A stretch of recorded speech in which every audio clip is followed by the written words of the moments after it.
की कोशिश भी की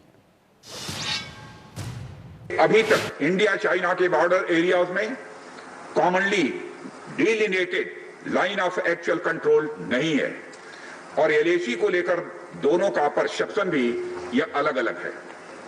इसलिए पीस और ट्रैंक्विलिटी बहाल रखने के लिए दोनों देशों के बीच कई तरह की एग्रीमेंट्स और प्रोटोकॉल्स भी हुए हैं। इन समझौतों के तहत दोनों देशों ने यह माना है कि एलएसी पर शांति और स्थिरता बहाल रखी जाए, जिस पर एलएसी की अपनी अपनी रेस्पेक्टिव पोजीशंस और बाउंड्री क्वेश्चंस का कोई प्रभाव नहीं पड़ेगा। इस आधार पर वर्ष 1988 के बाद से दोनों देशों के बाइलेटरल रिलेशंस में काफी विकास भी हुआ है। भारत का मानना है कि बाइलेटरल रिलेशंस को विकसित किया जा सकता है तथा साथ ही साथ बाउंड्री के मुद्दे के समाधान के बारे में चर्चा भी की जा सकती है। यह हम दोनों काम कर सकते हैं, परंतु एलएसी पर पीस और ट्रैंक्विलिटी में किसी भी प्रकार की गंभीर स्थिति का बाइलेटरल रिलेशंस पर निश्चित रूप से असर पड़ेगा। यह बात भी दोनों पक्षों को अच्छी तरह समझनी चाहिए। चाइना अरुणाचल प्रदेश की सीमा से लगे हुए लगभग 90,000 स्क्वायर किलोमीटर भारतीय क्षेत्र को भी अपना ही बताता है।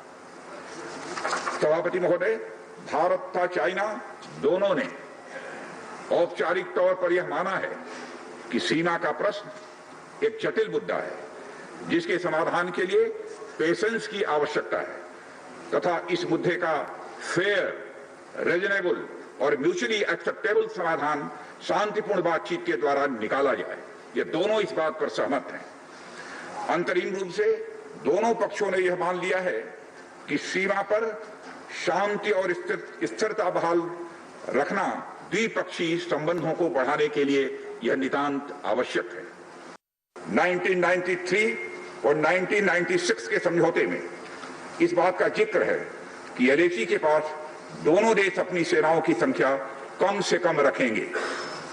समझौते में यह भी है कि जब तक बाउंड्री इशू का पूर्ण समाधान नहीं होता है, तब तक एलएसी को स्ट्रिक्टली रेस्पेक्ट और एडहेर किया जाएगा और उसका उल्लंघन किसी भी सूरत में नहीं किया जाएगा।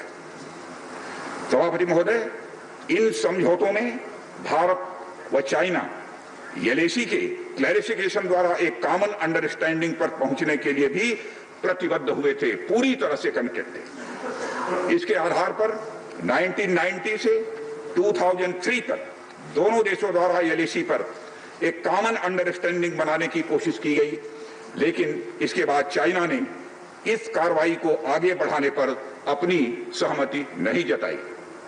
इसके कारण कई जगहों पर चाइना तथा भारत के बीच एलएसी परसेप्शंस में ओवरलैप बराबर बना रहता है। इन क्षेत्रों में तथा बॉर्डर के कुछ अन्य इलाकों में दूसरे समझौतों के आधार पर दोनों की सेनाएं फेस आसाद की स्थिति का बराबर समाधान निकालती हैं, जिससे कि शांति कायम रहे। वहीं हरियाणा प्रदेश rice millers and dealers association के चेयरमैन एवं कार्यवाहक अध्यक्ष अमरजीत छाबड़ा ने कहा कि जब तक सरकार उनके मुद्दे को नहीं सुलझा